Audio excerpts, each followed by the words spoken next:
तो कल हमने देखा था methods of separation of components of air, है ना, कि कैसे हम एयर के अलग अलग कंपोनेंट्स को अलग कर सकते हैं। ठीक है, तो क्या था उसका फ्लो चार्ट? ठीक है, क्वेश्चन क्या कर सकते हैं उसका?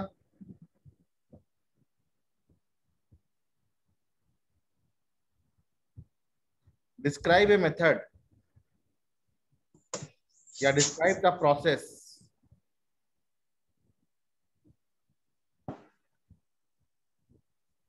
ऑफ सेपरेशन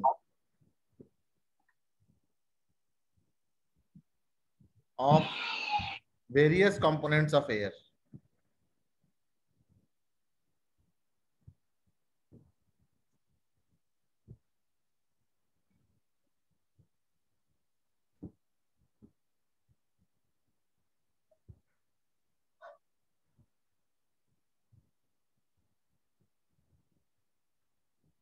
तो एयर का कंपोजिशन क्या होता है पहले ये देख ले। एटमॉस्फेयर का जो एयर है इसका 78% जो है नाइट्रोजन है।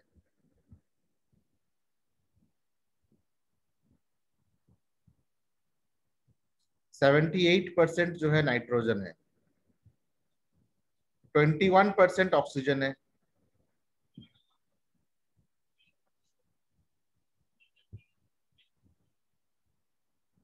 और रेस्ट जो है वो carbon dioxide, argon, dust particle etcetera है, अदर गैसेस। तो मेनली जो है ऑक्सीजन, नाइट्रोजन ही है। तो हम क्या करते हैं इसको अलग करने के लिए, सबसे पहले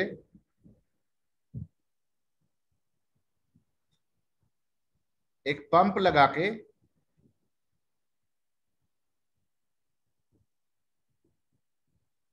एयर को कलेक्ट करते हैं,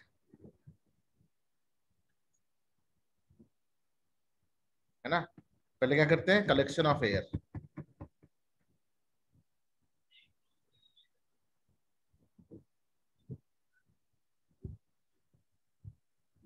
साथ ही साथ फिल्ट्रेशन भी करते हैं।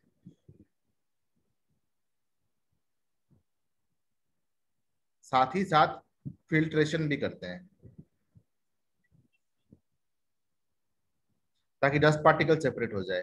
फिर इस एयर को हम क्या करते हैं, कॉम्प्रेस करते हैं, दबाते हैं। कॉम्प्रेस करने से क्या होता है, ये हवा का पार्टिकल्स जो है पास पास आ जाता है, और ऐसा होने पे ये हॉट एयर हो जाता है, हॉट एयर। जैसे बाईसाइकिल के जो पंप हैं, जब साइकिल के चक्के में हम हवा भरते हैं तो पंप कैसे गर्म हो जाता है, वैसे ही जैसे हम एयर को कंप्रेस करेंगे तो एयर गर्म हो जाता है। इसको कूल करने के लिए हम क्या करते हैं, इसको कूलिंग करते हैं, कूलिंग कॉइल से पास करते हैं, है ना, pass through cooling coil.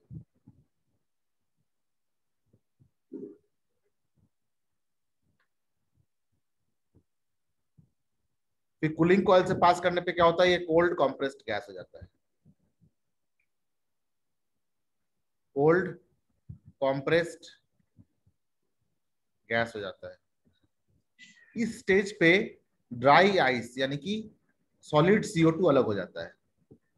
CO2 कभी भी लिक्विड नहीं बन सकता क्योंकि ये सब्लिमेबल है, तो ये ड्राई आइस बनता है। Solid CO2 is called as dry ice.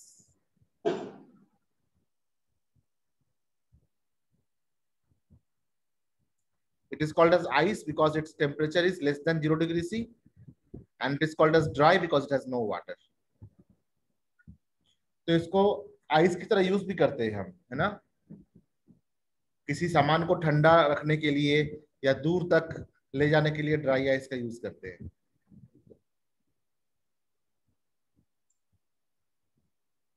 फिर क्या करते हैं हम, फिर इसको एक नैरो जेट से पास करते हैं, पास थ्रू नैरो जेट। तो जब हम कोई नैरो जेट से किसी को पास करेंगे तो ये और कोल्ड हो जाता है और ये लिक्विड एयर बन जाता है। अब इस लिक्विड एयर को रूम टेम्परेचर तक आने के लिए हम अलाउ करते हैं। तो जब इसको हम धीरे धीरे वार्म होने देते हैं तो -196 डिग्री C पे नाइट्रोजन अलग हो जाता है, -186 डिग्री C पे आर्गन अलग हो जाता है,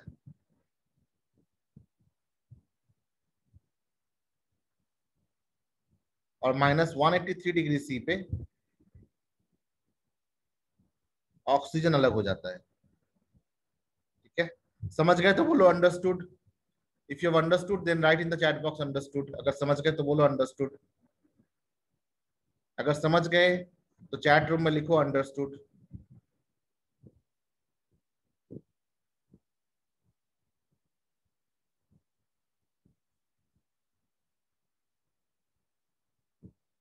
गुड, वेरी गुड एवरीवन। इसका एक इंडस्ट्रियल सेटअप भी है जो मैंने कल दिखाया था, एक बार और दिखा दे।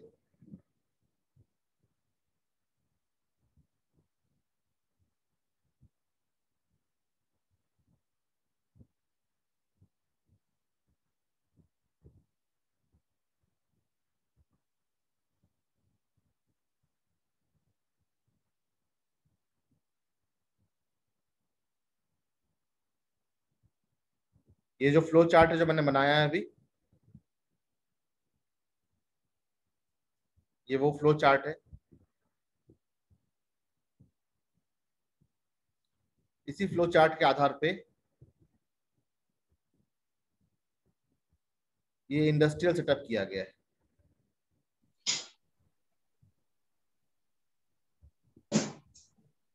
इसमें क्या दिख रहा है हमें, पहले गैस को कोल्ड कंप्रेस करके, पहले गैस को यहाँ पे पंप से अंदर लिया गया और यहाँ फिल्टर लगाया गया है।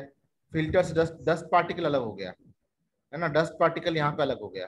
फिर एयर आया, एयर को कंप्रेस किया गया, एयर हॉट हो गया, कंप्रेस भी हो गया। हॉट एयर को एक चेम्बर से पास किया और इस चेम्बर के अंदर एक कॉइल है, इस कॉइल से ठंडा पानी बह रहा है। तो क्या करता है, ये कोल्ड वाटर गैस को ठंडा कर देता है। अब ये कोल्ड और कंप्रेस्ड गैस यहाँ पे सेपरेटर से जब पास होगा तो ड्राई आइस निकल जाएगा। फिर बाकी गैस को एक नैरो जेट से पास करते हैं। जैसे ही नैरो जेट से पास करेंगे तो पूरा का पूरा जो गैस है वो लिक्विड बन जाता है, और ये लिक्विड गैस अलग अलग टेम्परेचर पे अलग अलग तरह का गैस रिलीज कर देगा बाई फ्रैक्शनल डिस्टिलेशन, है ना। -196 डिग्री C पे, जो कि नाइट्रोजन का बॉइलिंग पॉइंट है, नाइट्रोजन अलग हो जाएगा। -186 डिग्री C पे आर्गन अलग हो जाएगा, और -183 डिग्री C पे ऑक्सीजन अलग हो जाएगा। ठीक है, नेक्स्ट टॉपिक है application of evaporation.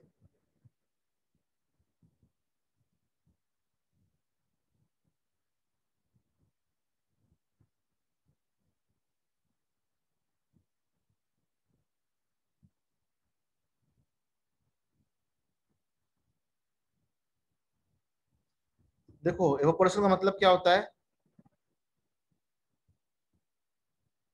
Any liquid absorbs heat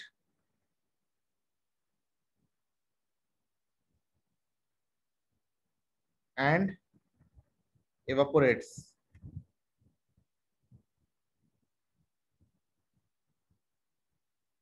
if it is volatile.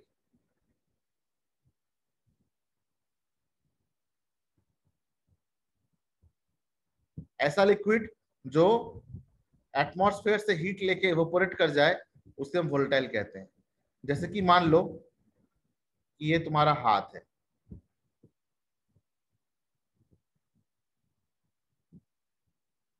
ना, ये हाथ, कैसा हाथ बना दिया मैंने। चलो अच्छा हाथ बनाते हैं।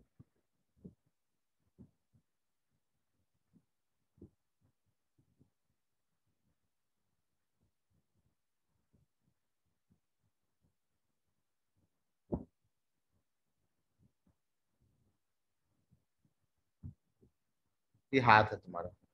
अब इस हाथ में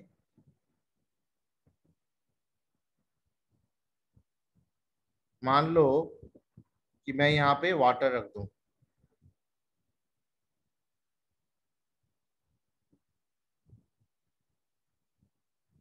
और यहाँ पे क्या है, बॉडी है, तो बॉडी का अपना हीट होता है। ये बॉडी का हीट क्या करेगा, वाटर एब्जॉर्ब करेगा और ये बन जाएगा वेपर।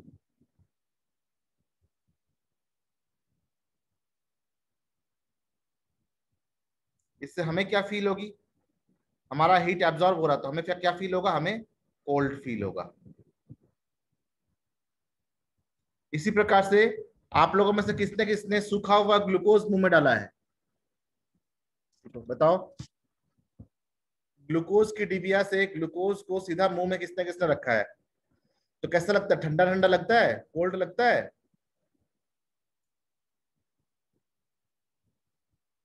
तो अगर कोल्ड लगता हो तो क्यों हो रहा है, आपके मुंह से ग्लूकोज जो है हीट को एब्जॉर्ब करके डिजोल्व हो रहा है ना। तो डिसोल्यूशन ऑफ ग्लूकोज वो भी हीट को एब्जॉर्ब करता है।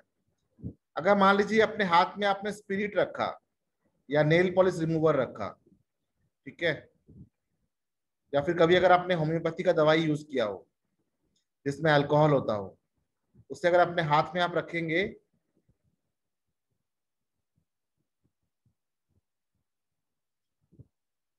अपने हाथ में अगर आप उसको रखेंगे तो भी आपको कोल्ड फील कराएगा वो। तो वो कोई भी सामान जो इवेपोरेट करता हो वो आपको कोल्ड फील कराता है, ठीक है। जैसे मेंथॉल हो गया, है ना, मेंथॉल, जैसे मेंथॉल किस में होता है, आयोडेक्स में, विक्स में, है ना, या फिर स्पिरिट हो गया। तो जो जो जितना जल्दी एवोपोरेट करेगा वो उतना कूलिंग इफेक्ट देगा। तो क्या हम लिख सकते हैं यहाँ पे, evaporation causes cooling, evaporation causes cooling। evaporation से क्या होता है, ठंडक पैदा होता है। इसीलिए मटके का पानी ठंडा होता है। Question is why water in earthen pot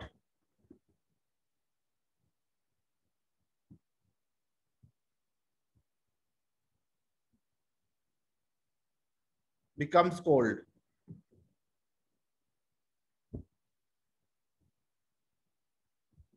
तो earthen pot में क्या होता है, छोटे छोटे छेद होते हैं। मटके के अंदर क्या होता है, छोटे छोटे छेद होते हैं।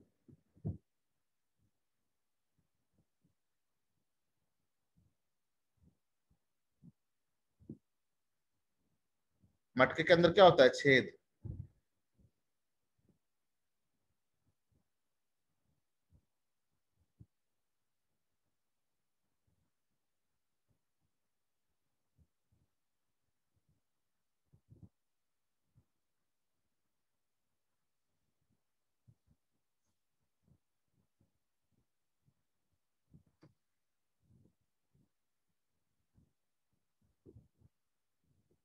इसमें छेद होते हैं, दिखता नहीं है हमें।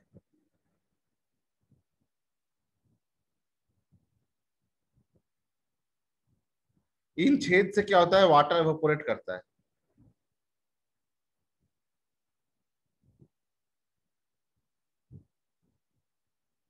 तो हम क्या लिखेंगे? Water इवापोरेट्स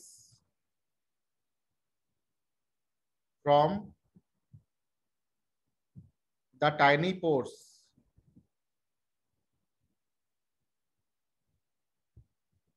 on the surface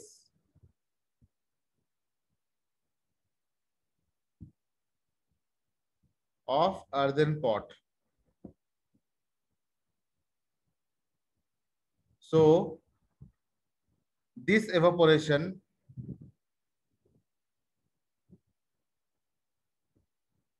causes cooling of the water.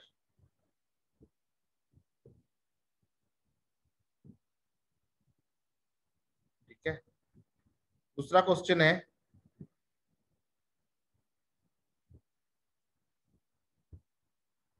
why a desert cooler, desert cooler मतलब कोई भी कूलर, जो कूलर यूज करते हैं, the desert cooler cools the room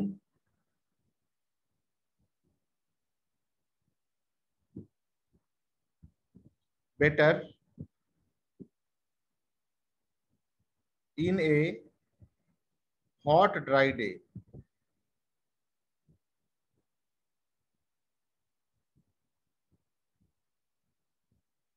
अगर दिन में बहुत गर्मी हो और सूखा हुआ हो तो वो कूलिंग करेगा, लेकिन अगर मान लो कि मॉइस्चर हो, है ना, बहुत ज्यादा मॉइस्चर हो रूम में, ह्यूमिडिटी हो, है ना, उमस हो, तो ये कूलिंग नहीं करेगा। ठीक है, क्यों? इसका आंसर है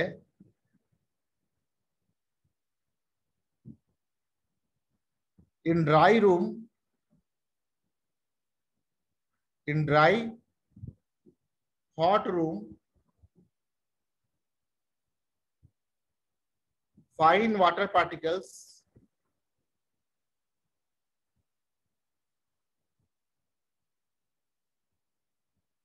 can evaporate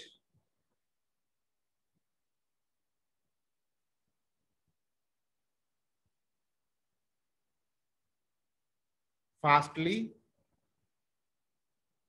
and easily, but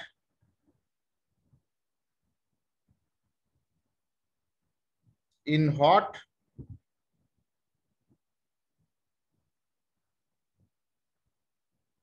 humid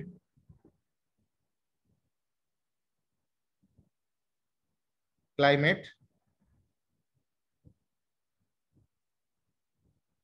room contains moisture, और जहां मॉइस्चर होता है वहां एवापोरेशन कम होता है, सो evaporation is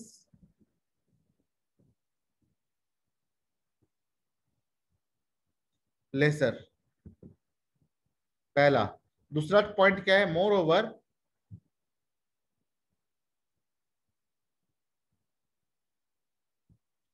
moisture can absorb heat, moisture can trap heat,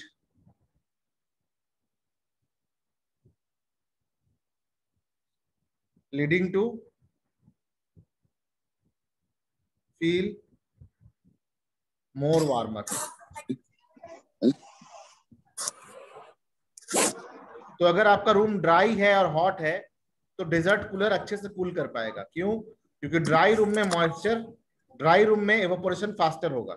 लेकिन अगर कोई रूम जिसमें मॉइस्चर बहुत ज्यादा हो या कोई ऐसा जगह जहां पे क्लाइमेट बहुत मॉइस्ट हो, जैसे समुद्री इलाका हो, तटवर्तीय इलाका हो, वहां पे डेजर्ट कूलर अच्छा काम नहीं करता।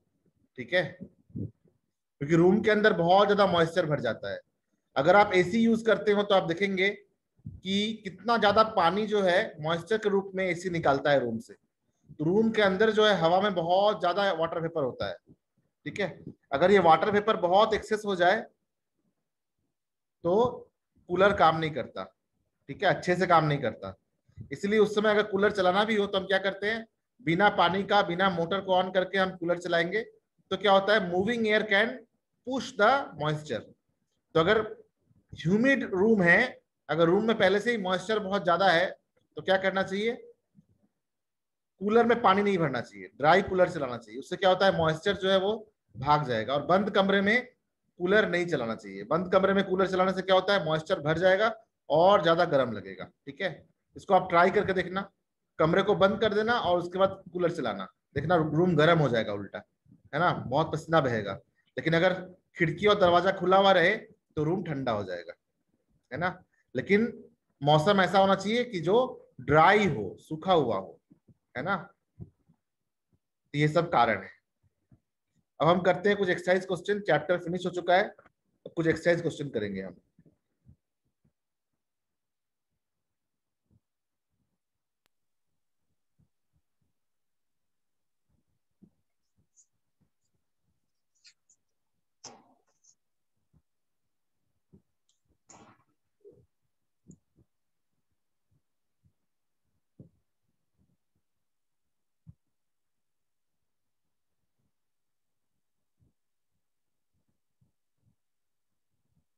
थर्ड क्वेश्चन तक कर लिया था।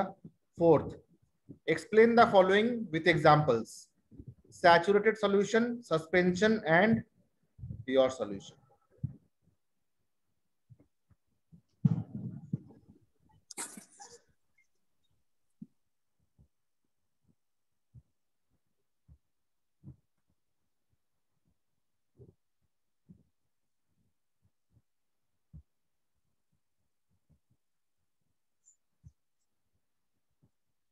Saturated solution,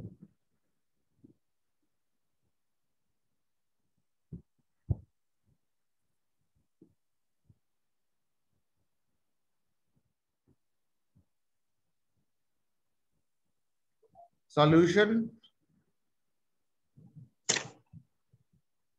in which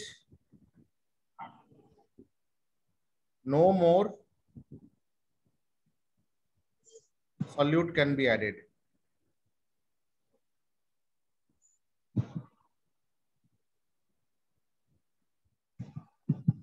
or dissolved। B किसे कहते हैं, pure substance.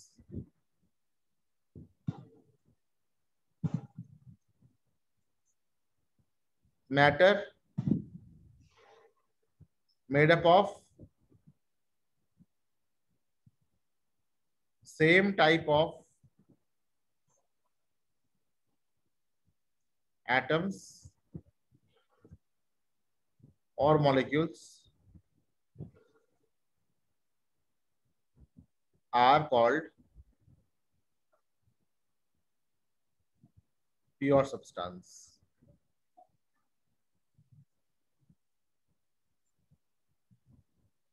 colloid,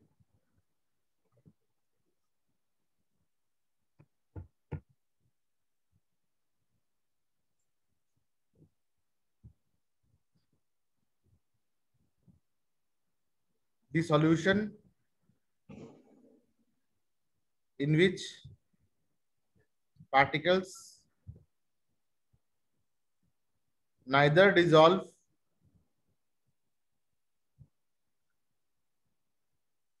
completely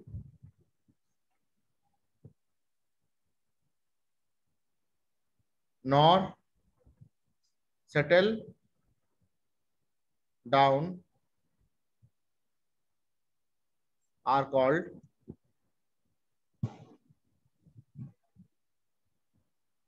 colloids। The particle size are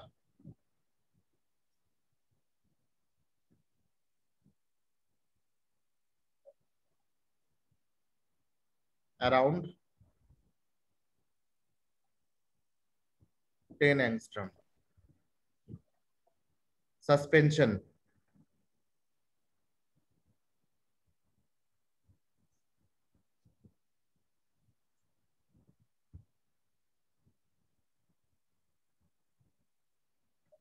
the mixture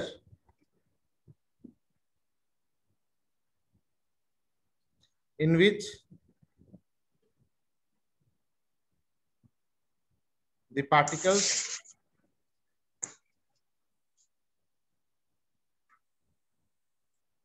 settle down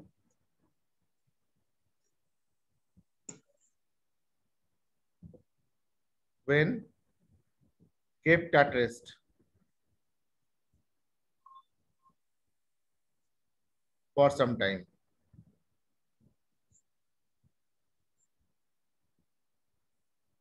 Examples are also asked, so we can write example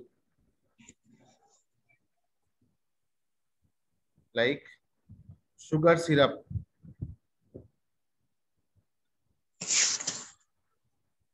Pure substances can be metals, non-metals, etc. Colloid, starch in water or milk in water. Suspension, mud in water. Okay. Next question, let us see.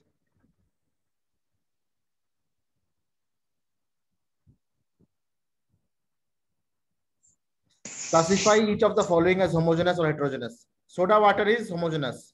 Wood is heterogeneous. Air is heterogeneous. Soil is heterogeneous. Vinegar is homogeneous. Filtered tea is homogeneous.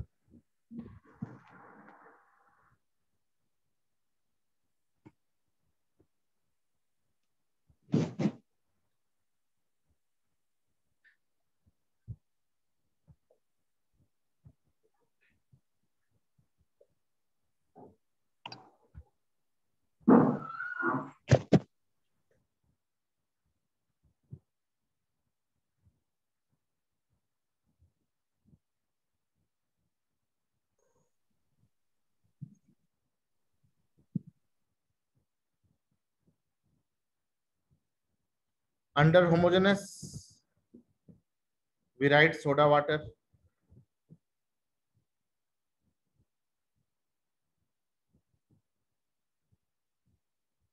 Vinegar, filtered tea. Under heterogeneous, we will write wood, air, and soil. Next question, let us see.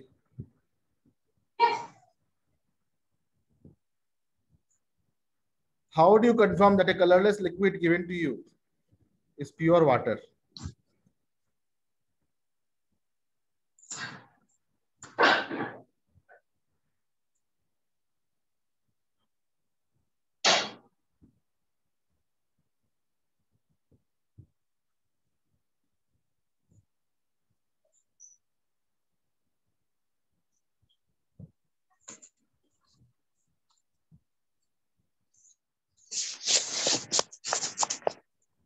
A colorless liquid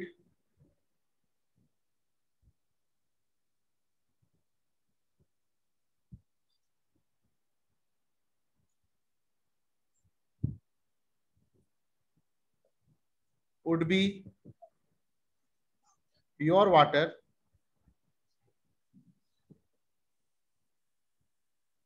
if on evaporating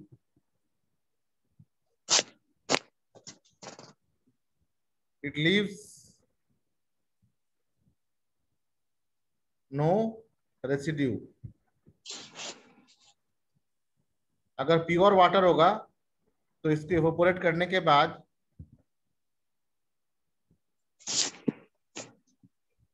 कोई particle नहीं बचेगा.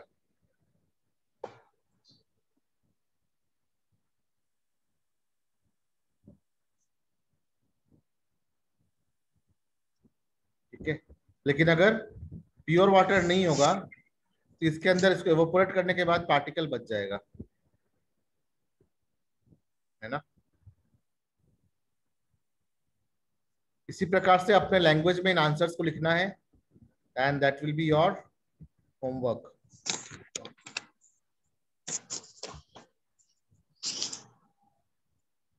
Simple simple से question है, इनके answers को लिखने की कोशिश करना and then we will discuss. Question number 11 book में ही कर सकते हैं हम तो।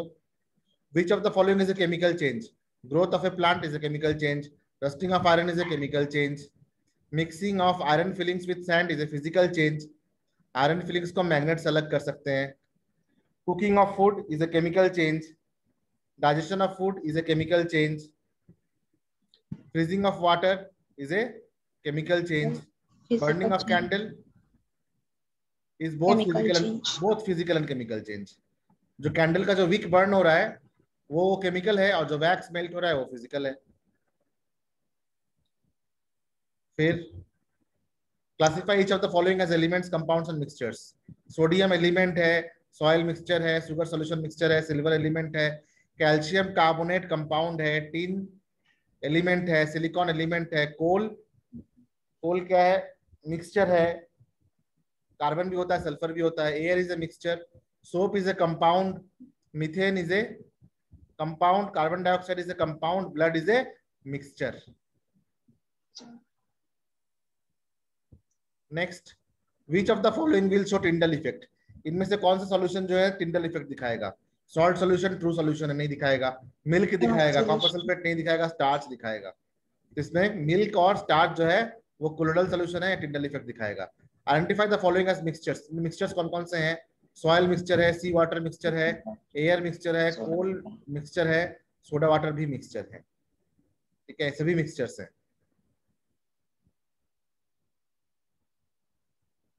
Which of the following will fall under the pure substance category? इनमें से प्योर सब्सटेंस कौन कौन से होंगे?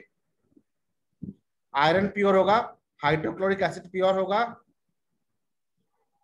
Mercury, calcium, calcium chloride pure होगा, मरकरी प्योर होगा। ब्रिक प्योर नहीं है, वुड प्योर नहीं है, एयर प्योर नहीं है। आइस तभी प्योर होगा जब जब ये डिस्टिल्ड वाटर से बना हुआ हो। अगर डिस्टिल्ड वाटर से बना हुआ है तो प्योर है, लेकिन अगर टैप वाटर से बना हुआ है तो नहीं प्योर है। ठीक है, हो गया सारे question answer. So what you have to do, your homework is to do the question answers in your notebook. Okay, homework is note all answers in your notebook and email to, उसको scan करके और email करना है ना। कागज एक app आया हुआ है, पहले कैम स्कैनर हुआ करता था, आजकल कागज नाम का एक ऐप आया हुआ है, उसे स्कैन करके और मुझे ईमेल कर सकते हो।